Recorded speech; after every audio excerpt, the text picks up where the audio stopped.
আজকে গোটা দেশের সঙ্গে কলকাতা রাস্তায় নামছে। যতক্ষণ না দাবি আদায় হচ্ছে ততক্ষণ আন্দোলন চলবে। আমরা সরকারকে দেখাতে চাই পুলিশ দিয়ে লাঠি চালিয়ে গুলি চালিয়ে আন্দোলন দমন করা যাবে না। এই জন্যই প্রধানমন্ত্রীকে রাত 12টার সময় লাইভে আসতে হয়েছে।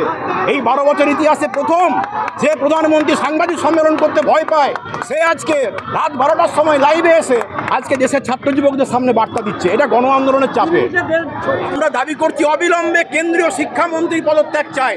যতক্ষণ না পর্যন্ত কেন্দ্রীয় শিক্ষামন্ত্রী পদত্যাগ হচ্ছে ততক্ষণ পর্যন্ত আন্দোলন থাকবে না।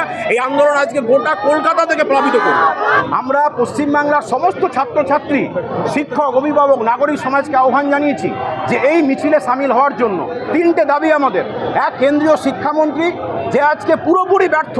এই 10 বছরে 110 বারেরও বেশি প্রশ্নপত্র লিক হয়েছে, কোনো অপরাধী শাস্তি পায়নি। প্রায় কোটি কোটি ছাত্রছাত্রীর স্বপ্ন নিয়ে ছেলেখেলা খেলছে কেন্দ্রের বিজেপি সরকার।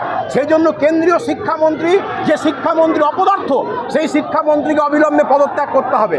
দ্বিতীয়ত দাবি, জাতীয় স্তরের পরীক্ষা নেওয়ার ক্ষেত্রে এনডিএ পরিপূর্ণ ব্যর্থ, এনডিএকে বাতিল করতে হবে। তৃতীয়ত, ন্যায়সঙ্গত ছাত্র আন্দোলনে দিল্লি সহ সারা দেশে যে পুলিশি অত্যাচার হচ্ছে সেই অত্যাচার বন্ধ করতে হবে। এই দাবিতে আজকে মিছিল। আজকে গোটা দেশের সঙ্গে কলকাতা রাস্তায় নামছে। যতক্ষণ না দাবি আদায় হচ্ছে ততক্ষণ আন্দোলন চলবে। আমরা সরকারকে দেখাতে চাই পুলিশ দিয়ে লাঠি চালিয়ে গুলি চালিয়ে আন্দোলন দমন করা যাবে না। এই প্রতিবাদী ছাত্র জনতা আজকে কলকাতা রাজপথ দখল করবে। এই মিছিলে বামপন্থী ছাত্র সংগঠন এআইডিএসও আছে, আইসা আছে, এসএফআই আছে, পিএসইউ আছে, এআইএসবি আছে, পিডিএসএফ আছে, ডাইসা আছে এবং এরকম এই সংগঠনগুলোই আছে এসছে। আর হ্যাঁ, আরও আমরা বিভিন্ন সংগঠন, বিভিন্ন নাগরিক সমাজ, বিভিন্ন সংগঠন, এমনকি যুব সংগঠনগুলো এসেছে। বিভিন্ন সংগঠনকে জানিয়েছি।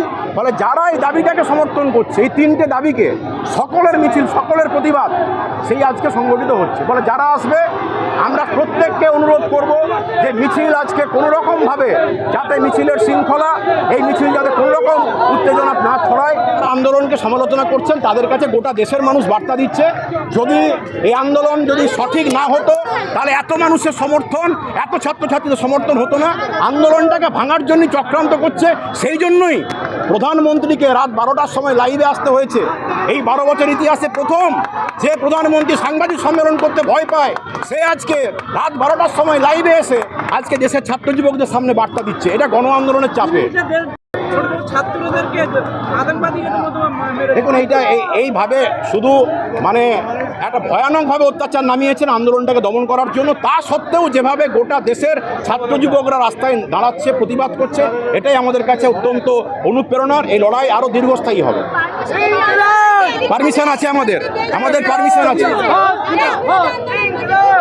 দেখুন, এখানে যে স্লোগানগুলো তোলা হয়েছে, এই স্লোগানগুলো ভারতবর্ষের কোটি কোটি ছাত্রছাত্রীদের স্বপ্ন যুক্ত হয়ে আছে।